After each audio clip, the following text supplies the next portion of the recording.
Hello दोस्तों एवं साथियों, आप सभी को हमारे पीटीएफ परिवार में स्वागत है। बहुत बहुत अभिनंदन है। तो अभी हम लोग देखने वाले हैं वो है बिहार स्पेशल। तो बिहार स्पेशल की अगर बात करें तो देखिए ये 69 बीपीएससी को लेकर के ही टारगेटेड किया गया है। अगर हम लोग बात करें तो देखिएगा बीपीएससी में 69 बीपीएससी के एग्ज़ाम होने जा रही है। तो उसमें आप देखेंगे कि बिहार की जो वैल्यू है ये बहुत ही ज़्यादा होता है। 25 से 30 प्रश्न पूछे जाते हैं। अगर आपकी बिहार पे अच्छी पकड़ है तो कम से कम यहाँ से मतलब समझिए कि 42 प्लस से ही क्वेश्चन आपसे बनेगा। ठीक है, 45 48 आराम से 50 भी लोग बना सकते हैं, बहुत बड़ी बात नहीं है। अगर तैयारी अच्छी है तो आराम से बन जाएगा। तो चलिए हम लोग एक रिवीजन करते हैं और फटाफट 50 क्वेश्चन का जो एपिसोड है और इसमें से देखेंगे कि बहुत बार प्रश्न जो है रिपीट किया गया है। अगर हम लोग बीपीएससी के बारे में बात करेंगे तो देखिएगा यहाँ से बहुत सारे प्रश्न आपको मिलेंगे बीपीएससी में जो आपको पूछे गए हैं और पूछने की प्रबल संभावना यहाँ से बन रही है। तो चलिए हम लोग शुरुआत करते हैं क्वेश्चन का। पहला क्वेश्चन देखते हैं हम लोग। देखिए पहला क्वेश्चन यहाँ पे कहता है, पहला क्वेश्चन कहता है कि बिंबिसार, अजातशत्रु, उदयन आदि राजाओं का संबंध किस वंश से रहता है। तो देखिए जो वंश है, मगध पे कितने लोगों ने शासन किया, कितने वंशों ने शासन किया, इसको आपको याद रखना पड़ेगा। तो इसी से संबंधित है जो पूछता है कि बिंबिसार, अजातशत्रु और उदयन आदि राजाओं का संबंध किस वंश से हो जाता है। तो ये आंसर आपका क्या हो जाएगा, सी आंसर होगा, हर्यक वंश हो जाता है। ठीक है, चलिए अगला सवाल देखते हैं हम लोग। दूसरा देखते हैं। देखिए दूसरा कहता है यहाँ पे कि अशोक द्वारा अपने पड़ोसियों के साथ मैत्रीपूर्ण संबंधों का उल्लेख किस अभिलेख से मतलब अभिलेख में प्राप्त होता है, बताइए। यहाँ पे देखिएगा कहता है कि अशोक द्वारा अपने पड़ोसियों के साथ मैत्रीपूर्ण जो संबंध होता है अशोक के किस अभिलेख में उल्लेख मिलता है, वर्णन मिलता है। तो ये देखिए शिलालेख नंबर आपको 13 हो जाता है। कितना हो जाएगा, आंसर सी हो जाएगा। शिलालेख कितना हो जाता है, 13 हो जाता है। शिलालेख 13 में ही अशोक के मित्रों का संबंध इसमें वर्णन किया गया है। देखिए ये प्रश्न है, कर्नाट वंश का राज्य स्थापित हुआ कहाँ पे। तो देखिए यहाँ से प्रश्न बार बार पूछे जा रहे हैं आजकल। ठीक है, तो अगर बात कर लें कि कर्नाट वंश का राज्य स्थापित हुए हैं, कहाँ पे स्थापित हुए हैं, तो देखिए ये मिथिला क्षेत्र में हो जाता है। मिथिला में अगर कर्नाट वंश की राजधानी के बारे में बात कर दिया जाए तो देखिएगा इसका राजधानी सिमरावगढ़ हो जाता है। इसका राजधानी देखिएगा सिमरावगढ़ होता है, जहाँ से प्रश्न पूछा गया था कि बताइए कर्नाट वंश का राजधानी कहाँ पे है। तो बीपीएससी में यही प्रश्न पूछा था, कर्नाट वंश की राजधानी, जिसका राजधानी होता है सिमरावगढ़ हो जाता है। चौथा नंबर सवाल देखेंगे। चौथा कहता है कि मगध जनपद का संस्थापक बताइए कौन है। कहता है कि मगध जनपद का संस्थापक बताइए कौन हो जाता है। तो 4 का क्या हो जाएगा। तो देखिए इसमें बृहद्रथ तथा जरासंध लिखा गया। ठीक है, बृहद्रथ तथा जरासंध है मगध वंश का। कहता है कि संस्थापक बताइए क्या होता है। लेकिन एक और बात भी बताया जा सकता है। जैसे में देखिएगा ये उल्लेख मात्र पुराणों में ही लिखा गया है, इसका ऐतिहासिक कोई साक्ष्य नहीं मिल पाता। अगर ऐतिहासिक साक्ष्यों की बात करेंगे तो शुरुआत होता है हर्यक वंश से। हर्यक वंश से शुरुआत होता है और जिसके संस्थापक होते हैं बिंबिसार। ठीक है, तो चलिए ये वाला हो गया। अगला देखते हैं हम लोग, 5 नंबर सवाल देखते हैं। देखिए 5वां नंबर सवाल कहता है यहाँ पे कि गया के समीप, 5 नंबर सवाल देखिए कहता है कि गया के समीप नागार्जुनी की पहाड़ियों में प्रसिद्ध गोपिका गुहा का निर्माण करवाया, किसने करवाया था। तो देखिएगा गया के समीप जो नागार्जुनी पहाड़ियों का जो प्रसिद्ध गोपिका गुहा है इसका निर्माण दशरथ ने किया था। किसने किया था, तो दशरथ ने किया था। अगर बात कर दे तो देखिए पहाड़ियों को काट करके अशोक ने भी और दशरथ ने भी बनवाया है, गुहा का उल्लेख किया गया है। और कहा जाता है कि इन दोनों ने आजीविकों को यह निवास हेतु दान में दे दिया। चलिए अगला देखते हैं हम लोग, 6ठा नंबर सवाल देखते हैं। छठा देखिएगा, 6ठा नंबर सवाल कह रहा है, 6ठा गार्गी संहिता में, किसमें, गार्गी संहिता में पाटलिपुत्र पर यवनों के आक्रमण का उल्लेख है। यह आक्रमण किसके शासनकाल में हुआ। कहता है कि यह बताइए कि यह जो यवनों का जो आक्रमण होता है इसका उल्लेख किसके शासनकाल में होता है। ये हो जाएगा पुष्यमित्र शुंग के समय में होता है। किसके समय में होगा, तो पुष्यमित्र शुंग हो जाता है इसमें। ठीक है, चलिए अगला देखते हैं हम लोग, 7 नंबर सवाल देखेंगे।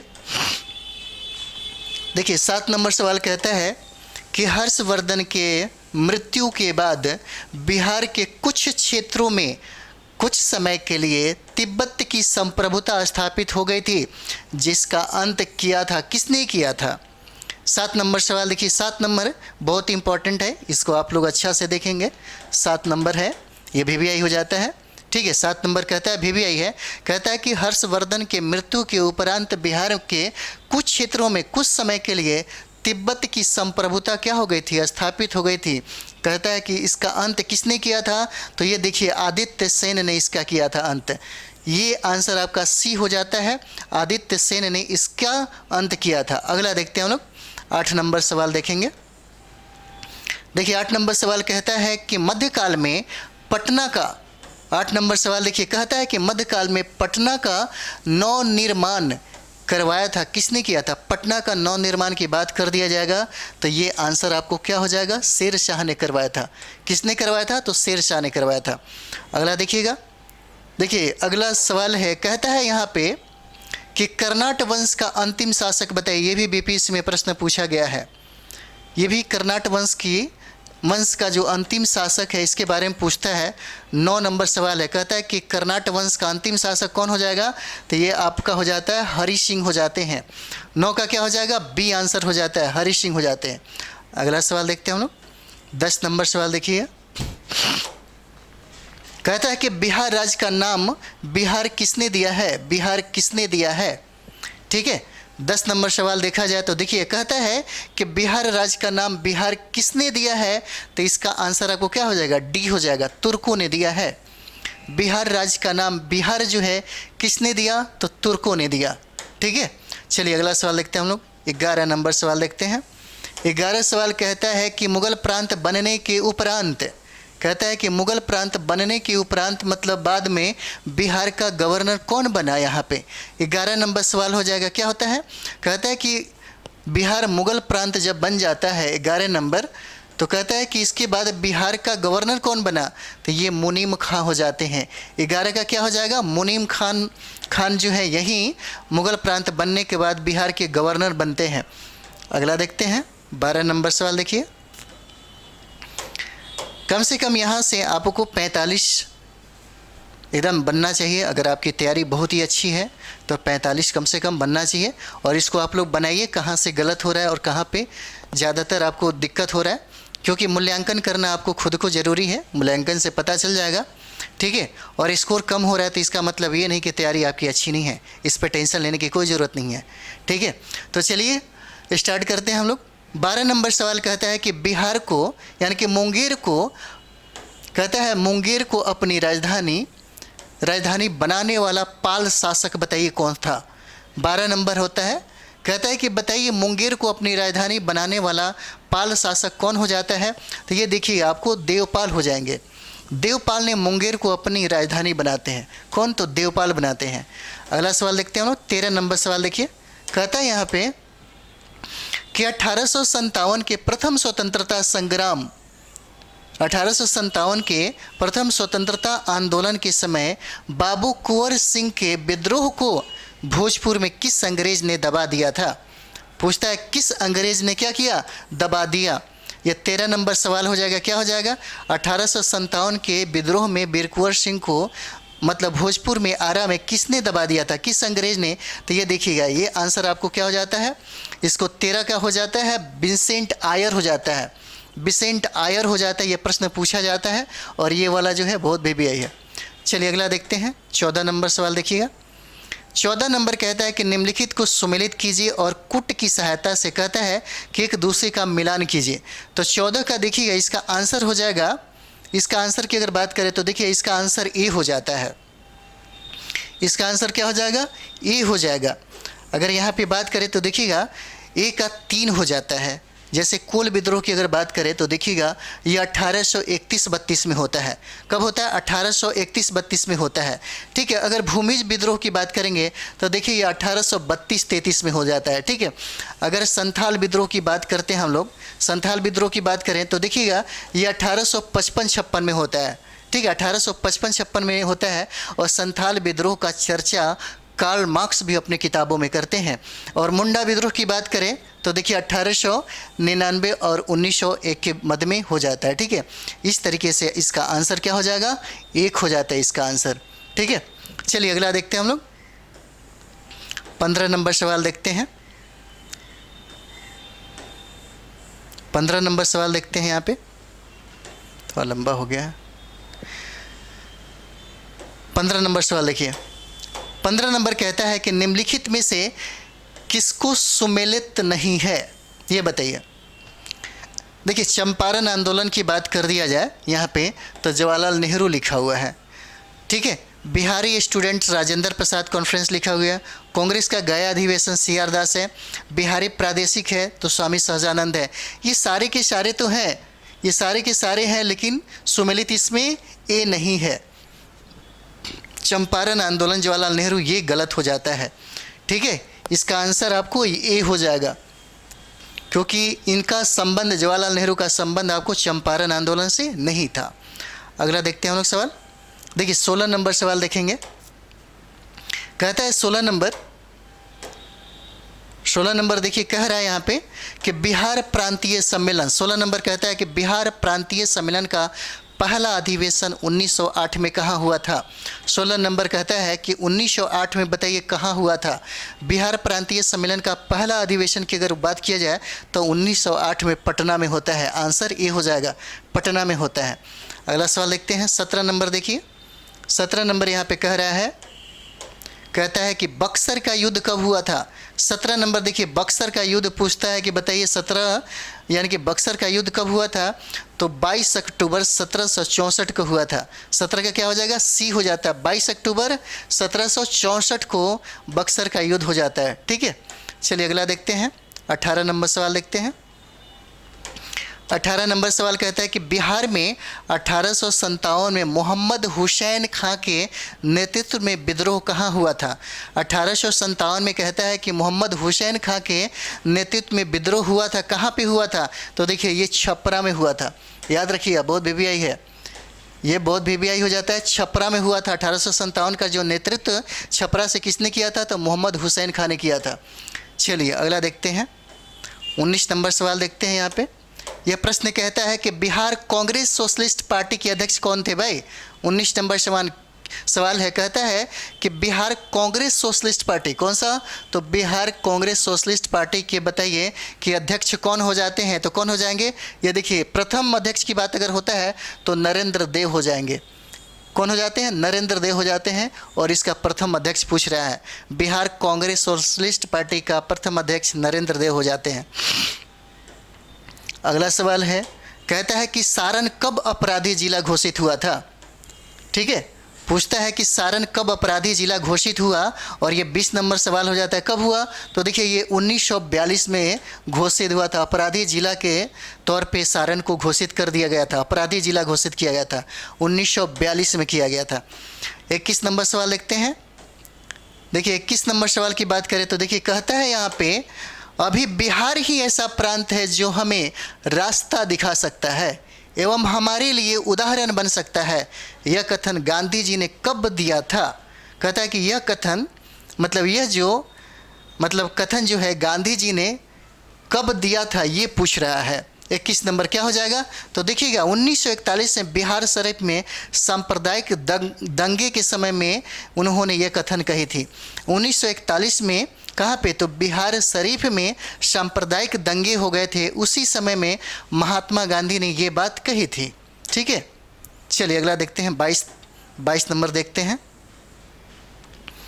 देखिए 22 नंबर सवाल कहता है कि बिहार के किस स्थान के युवकों ने, कहता है कि बिहार के किस स्थान के युवकों ने ब्रिटिश शासन का मुकाबला करने के लिए ध्रुव दल की स्थापना किया था। याद रखिएगा, बहुत इंपॉर्टेंट है ये वाला, VBI है। कहता है कि ध्रुव दल की स्थापना की गई थी। कौन सा, तो 22 नंबर देखिएगा, कहता है यहाँ पे कि बिहार के किस स्थान के युवकों ने ब्रिटिश शासन का मुकाबला करने के लिए कौन सा दल स्थापना किया था, तो ध्रुव दल की स्थापना की थी। 22 का क्या हो जाएगा, ये देखिए कटिहार जिला के युवक ने ध्रुव दल की स्थापना किया था, कटिहार की। 23 नंबर सवाल देखते हैं हम लोग। देखिए 23 का है, कहता है 23 कहता है कि बिहार प्रांतीय किसान सभा का गठन किस वर्ष हुआ था। 23 नंबर सवाल कहता है कि बिहार प्रांतीय किसान सभा का गठन हुआ था मार्च 1929 में हो जाता है। आंसर क्या हो जाएगा, सी हो जाएगा, मार्च 1929 में होता है। और ये VBI हो जाता है आप सभी के लिए, बहुत VBI है। अगला सवाल देखते हैं हम लोग, 24 नंबर सवाल देखिएगा। यदि नील की खेती, कहता है कि यदि नील की खेती करने से छूट चाहते तो नील के किसानों को कौन सा क्षतिपूर्ति कर देना पड़ता था। ठीक है, 24 नंबर क्या कहता है, कहता है कि यदि नील की खेती करने से छूट चाहते तो नील के किसानों को कौन सा क्षतिपूर्ति कर देना पड़ता। तो ये हो जाता है तवान हो जाता है। आंसर क्या हो जाएगा, सी हो जाता है। तवान एक टैक्स है जो देना होता है उन लोगों को जो नील की खेती अपने खेतों में नहीं करना चाहते हैं। अगला सवाल है, कहता है यहाँ पे पंत वन्यजीव अभ्यारण्य, 25 नंबर सवाल है, कहता है कि पंत वन्यजीव अभ्यारण्य बिहार राज्य के किस जिले में अवस्थित है। कहता है पंत वन्यजीव अभ्यारण्य किस जिले में अवस्थित है। तो 25 का क्या हो जाएगा, तो पंत वन्यजीव अभ्यारण्य की बात करते हैं तो यह नालंदा में स्थित हो जाता है। आंसर क्या हो जाएगा, सी हो जाता है, नालंदा में स्थित हो जाएगा। अगला सवाल देखते हैं हम लोग, 26 नंबर देखिए। 26 नंबर कहता है यहाँ पे कि बिहार के किस जिले में तिलहनी, क्या कहता है कि बिहार के किस जिले में तिलहनी फसल तीसी का सर्वाधिक उत्पादन होता है। देखिए, तीसी को अलसी भी कहा जाता है। ठीक है, तीसी को अलसी भी कहा जाता है और इसमें ओमेगा 3 पाया जाता है। 26 नंबर सवाल है, कहता है यहाँ पे कि बिहार के किस जिले में तिलहनी फसल तीसी का सर्वाधिक उत्पादन होता है। तो ये देखिए, ये आपको दरभंगा हो जाता है। और दरभंगा में देखा जाए तो मखाना भी सबसे ज़्यादा होता है। और यहाँ पे देखेंगे तो मछली का उत्पादन मधुबनी और दरभंगा में सर्वाधिक होता है। और यहाँ पे जल जनित से संबंधित जो फसल होता है उसमें सबसे ज़्यादा डेवलपमेंट यहाँ पे देखने को मिलेगा। चलिए 27 नंबर सवाल देखते हैं हम लोग। 27 नंबर सवाल कहता है यहाँ पे, 27 नंबर देखिए, कहता है कि वन एवं जल संरक्षण के लिए राज्य सरकार द्वारा जल जीवन हरियाली मिशन की शुरुआत कब की गई थी। 27 नंबर सवाल है, कहता है कि जल जीवन हरियाली मिशन की शुरुआत कब की गई थी। यह 27 नंबर बताइए क्या हो जाता है। तो देखिएगा, इसको 2 अक्टूबर 2017 को शुरुआत किया गया। कब किया गया, 2 अक्टूबर 2017 को इस मिशन की शुरुआत किया गया था। अगला सवाल देखते हैं हम लोग, 28 नंबर देखिए। 28 की बात करें तो कहता है कि बिहार की जलवायु कैसी है भाई, तो मानसूनी जलवायु हो जाती है। इसका आंसर क्या हो जाएगा, ये हो जाएगा मानसूनी जलवायु। 29 देखिए, 29 नंबर सवाल कहता है यहाँ पे, 29 नंबर सवाल देखिए, कह रहा है यहाँ पे बिहार का सबसे पुराना उद्योग बताइए कौन सा है। तो चीनी उद्योग हो जाएगा। कौन सा उद्योग हो जाता है, चीनी उद्योग हो जाएगा। बिहार का सबसे पुराना उद्योग यही है, चीनी उद्योग। अगला सवाल देखते हैं, 30 नंबर सवाल देखिए, कह रहा है यहाँ पे निम्न में से कौन सा स्थल राजगीर में स्थित नहीं है भाई। 30 का क्या हो जाएगा, कहता है कि निम्नलिखित में से कौन सा स्थल राजगीर में स्थित नहीं है। तो कौन नहीं है, तो ये देखिए बी हो जाता है, मलिक बयां का मकबरा नहीं है। मलिक बयां का मकबरा नहीं है राजगीर में, बाकी सब हो जाता है। 31 नंबर सवाल देखिएगा। 31 नंबर देखिए, कहता है यहाँ पे 31 नंबर की बात करा जाए तो यहाँ पे कहता है कि निम्नलिखित में से सुमेलित कीजिए। ठीक है, कौन सी नहर है, किस नदियों से निकला गया है, ये पूछता है। तो यहाँ पे देखिएगा, इसका हो जाता है आपको, इसका आंसर अगर देखा जाए तो देखिएगा ये आंसर हो जाता है आपको, इसका आंसर सी हो जाएगा। 31 का देखेंगे तो ये इसका आंसर सी हो जाता है। ठीक है, जैसे एक का देखेंगे आप लोग, सारण का देखिएगा तो सारण का क्या हो जाता है, ये देखिए गंडक हो जाएगा। क्या हो जाएगा, एक का देखेंगे तो ये गंडक हो जाएगा। अगर बी का देखिएगा यहाँ पे तो देखिए राजपुर क्या हो जाता है, कोसी हो जाता है। ठीक है, क्या हो जाएगा, कोसी हो जाएगा। और देखिए अगर सी की बात किया जाए तो यहाँ पे देखिए ये आपको सोन नहर सोन से ही निकलता है। ठीक है, अगर ढाका नहर की बात कर दिया जाए तो ये लाल बकिया नदी हो जाता है। ठीक है, इसका आंसर क्या हो जाएगा, सी हो जाएगा। अगला सवाल देखते हैं हम लोग, 32 नंबर सवाल देखिए। 32 कहता है कि वर्ष 2001 में, 32 क्या कहता है, कहता है कि 2001 के भारत रत्न से सम्मानित उस्ताद बिस्मिल्लाह खां का जन्म स्थान कहाँ पे है। तो ये बक्सर में इनका जन्म स्थान है और बक्सर डुमराव में पड़ता है। ठीक है, डुमराव है। ठीक है, बक्सर में ही डुमराव है और वहीं पे इनका जन्म हुआ था, बिस्मिल्लाह खां को। 2001 में इनको भारत रत्न से नवाजा गया, सम्मानित किया गया। 33 नंबर सवाल देखेंगे हम लोग। कहता है कि बिहार के किस विद्वान को मैथिली कोकिल कहा जाता था। 33 नंबर सवाल, मैथिली कोकिल कहा जाता है किसको? तो देखिए विद्यापति को मैथिली कोकिल कहा जाता है। और बिहार की कोकिला के अगर बारे में बात किया जाए तो ये शारदा सिन्हा हो जाते हैं। और भारत के स्वर कोकिला के बारे में अगर बात किया जाए तो उन्हें लता मंगेशकर को कहा जाता है। ठीक है, चलिए अगला देखते हैं हम लोग। 34 नंबर सवाल देखिए। 34 नंबर सवाल कहता है यहाँ पे कि बिहार का क्षेत्रफल संपूर्ण भारत का कितना प्रतिशत हो जाता है। तो ये देखिएगा, इसमें हो जाता है 2.86% हो जाएगा। कितना परसेंट हो जाता है? तो ये देखिए 2.86% हो जाता है। इसका आंसर ये हो जाएगा। चलिए अगला देखते हैं हम लोग। 35 नंबर सवाल देखिए, कह रहा है यहाँ पे कि गंगा नदी के दक्षिणी भाग में, कहता है कि गंगा नदी के दक्षिणी भाग में फैले बिहार के क्षेत्र को किस नाम से जाना जाता है। 35 नंबर सवाल क्या हो जाएगा? तो ये देखिएगा, कहता है कि गंगा नदी के दक्षिणी भाग में फैले बिहार के क्षेत्र को किस नाम से जाना जाता है। तो ये देखिएगा, ये गंगा सोन दोआब हो जाएगा, ये भी सही है। मगध का मैदान, ये भी सही है। अंग का मैदान, ये भी सही है। मतलब उपर्युक्त में से क्या हो जाएगा? सभी हो जाएगा इसका आंसर। चलिए 36 नंबर देखते हैं हम लोग। 36 का कहता है कि बिहार का सर्वोच्च शिखर कौन सा है। तो सर्वोच्च शिखर की बात कर दिया जाए तो सोमेश्वर श्रेणी हो जाता है। और सोमेश्वर श्रेणी कहाँ पे है? तो पश्चिमी चंपारण में पड़ता है। कहाँ पे? तो पश्चिमी चंपारण में ये नवीन पर्वत श्रेणी है ये। चलिए अगला देखते हैं। 37 नंबर सवाल देखते हैं। 37 कहता है कि बिहार राज्य खेल प्राधिकरण का गठन कब हुआ था। यहाँ पे कहता है कि बिहार राज्य खेल प्राधिकरण का गठन कब हुआ था। तो क्या हो जाएगा? ये 1986 में होता है। इसका आंसर क्या हो जाएगा? सी हो जाएगा। 1986 में इसका गठन होता है। चलिए अगला देखते हैं हम लोग। 38 नंबर सवाल देखेंगे। 38 कहता है कि बिहार में ग्रीष्म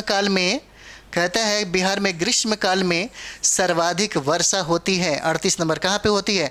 तो ये देखिए पूर्वी भाग में होती है। पूछा जाएगा कहाँ पे होती है सर्वाधिक वर्षा, तो ये हो जाएगा आपको पूर्वी भाग में। ठीक है, चलिए अगला देखते हैं। 39 नंबर सवाल देखेंगे। कह रहा है यहाँ पे कि निम्नलिखित राष्ट्रीय राजमार्गों में कौन छपरा एवं गोपालगंज को जोड़ता है। 39 नंबर सवाल हो जाता है। कहता है कि बताइए कौन सा NH है जो छपरा एवं गोपालगंज को क्या करता है? जोड़ता है। तो NH अगर 85 पे आप देख रहे होंगे तो यही जो है NH 85 जो आपको छपरा और गोपालगंज को क्या करता है? जोड़ता है। चलिए अगला देखते हैं। 40 नंबर सवाल देखेंगे। 40 नंबर सवाल देखिए। कहता है यहाँ पे कि बिहार के किस शहर को उड़ान 2 के तहत शामिल किया गया है। किसके तहत? तो उड़ान 2 के तहत शामिल किया गया है। 40 नंबर सवाल क्या हो जाएगा? कहता है कि बिहार के किस शहर को उड़ान 2 के तहत शामिल किया गया है। तो ये आपका आंसर हो जाएगा दरभंगा को शामिल किया गया है। ठीक है, अगला देखते हैं। 41 नंबर सवाल देखिए। कहता है यहाँ पे 41 कहता है कि 2011 जनगणना के अनुसार, कहता है 2011 जनगणना के अनुसार सर्वाधिक लिंगानुपात वाला जिला कौन सा है। तो कौन हो जाएगा? गोपालगंज हो जाता है। सर्वाधिक लिंगानुपात जो है गोपालगंज में ही है। अगला सवाल देखते हैं हम लोग। 42 नंबर कहता है कि बिहार में अब तक कुल कितने बार राष्ट्रपति शासन लागू किया गया है। 42 नंबर, कितने बार राष्ट्रपति शासन लागू किया गया है। तो देखिए अभी तक बिहार में 8 बार राष्ट्रपति शासन क्या किया गया है? लागू किया गया है। 8 बार राष्ट्रपति शासन आपको बिहार में लागू हुआ है। चलिए 43 नंबर सवाल देखते हैं यहाँ पे। 43 देखिए कह रहा है यहाँ पे कि बिहार में कहाँ नाभिकीय ऊर्जा संयंत्र की स्थापना जो है। देखिए बहुत बड़ी बात है, बिहार में कहाँ नाभिकीय ऊर्जा संयंत्र की स्थापना क्या किया गया है? प्रस्तावित किया गया है। 43 में क्या किया गया है? प्रस्तावित। तो देखिए ये क्षेत्र है आपको रजौली का। नवादा के रजौली में नाभिकीय ऊर्जा संयंत्र की स्थापना का प्रस्तावना मतलब समझिए कि दिया गया है। अगला सवाल देखते हैं हम लोग। 44 नंबर देखिए। कहता है कि बिहार का सबसे कम 44 नंबर सवाल कहता है कि बिहार का सबसे कम बहुफसली क्षेत्र वाला जिला है। जिला है, कौन हो जाएगा? तो देखिए कहता है कि बिहार का सबसे कम बहुफसली क्षेत्र वाला जिला कौन हो जाएगा? तो देखिए बक्सर हो जाता है। इसका आंसर क्या हो जाएगा? डी हो जाएगा, बक्सर। उसके बाद देखते हैं हम लोग 45 नंबर सवाल देखेंगे। कहता है यहाँ पे 45 नंबर सवाल देखिए, कह रहा है यहाँ पे कि इनमें से जीआई टैग प्राप्त बिहार के उत्पाद हैं कौन सा? तो देखिए यहाँ पे इसका सब हो जाएगा, यानी कि जर्दालू आम हो जाता है, साहिल लीची हो जाता है, कतरनी चावल हो जाता है, मगही पान जर्दालू आम, यानी कि आंसर 1 2 3 4 सी आंसर इसका हो जाता है। क्या हो जाएगा? 45 का क्या हो जाएगा? इसका आंसर सी हो जाता है। ठीक है, चलिए अगला देखते हैं। जीआई टैग जो मिला हुआ है उसको आप सभी लोग याद रखेंगे। 46 नंबर सवाल है, कहता है यहाँ पे कि बिहार सरकार किसकी जयंती श्रम कल्याण दिवस के रूप में मनाएगी? 46 नंबर क्या हो जाएगा? कहता है कि बिहार सरकार किसकी जयंती श्रम कल्याण दिवस के रूप में मनाएगी? इसे याद ही कर लीजिए, एकदम वीवीआई है, बहुत वीवीआई है, ये पूछा जाएगा 46 नंबर सवाल। ठीक है, और ये देखिए कौन सा हो जाता है? 46 की बात करेंगे यहाँ पे तो देखिए विश्वकर्मा जयंती के अवसर पर कहता है बिहार सरकार किसकी जयंती पर श्रम कल्याण दिवस के रूप में मनाएगी? तो विश्वकर्मा जयंती पर। ठीक है, चलिए अगला देखते हैं हम लोग 46। अगला देखते हैं हम लोग 47 नंबर देखते हैं। 47 नंबर सवाल कहता है कि बिहार में, कहता है यहाँ पे कि बिहार में समेकित शिक्षा विकास कार्यक्रम किस योजना के अंतर्गत प्रारंभ किया गया है? 47 नंबर सवाल कहता है कि बिहार में समेकित शिक्षा विकास कार्यक्रम किस योजना के अंतर्गत प्रारंभ किया गया? तो ये देखिए आंसर बी हो जाएगा, मुख्यमंत्री समग्र विद्यालय विकास योजना के तहत इसको प्रारंभ किया गया है। आंसर बी हो जाएगा। 48 नंबर सवाल देखेंगे, कहता है कि बिहार में सैनिक हवाई अड्डा 2 है, यह कहाँ स्थित है भाई?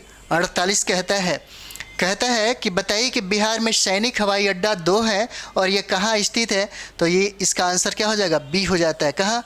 गया और बिहटा में, गया और बिहटा में है। 49 नंबर सवाल देखेंगे आप लोग। 49 नंबर सवाल देखिए, कहता है यहाँ पे कि विक्रमशिला विश्वविद्यालय का संस्थापक कौन था?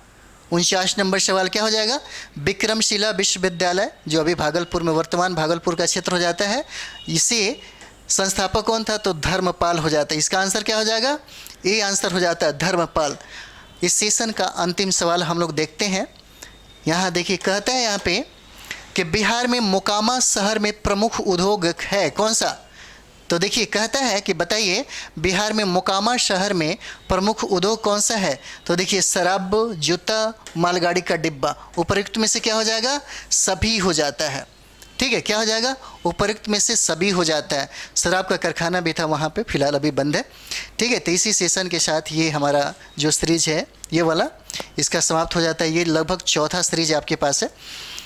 इसमें अगर बात करें तो लगभग 8 सीरीज है जो बहुत इंपॉर्टेंट है। 8 सीरीज़ को कंप्लीट कर लेंगे, बिहार स्पेशल आपका कंप्लीट हो जाएगा। और एक बार जो रिवाइज आप कर रहे हैं बिहार स्पेशल का, रिवाइज अच्छे तरीके से कर लीजिए और इसको बना लीजिए, आपका बिहार स्पेशल एकदम कंप्लीट हो जाएगा, गारंटेड। ठीक है, निश्चित तौर पे आपको कंप्लीट हो जाएगा।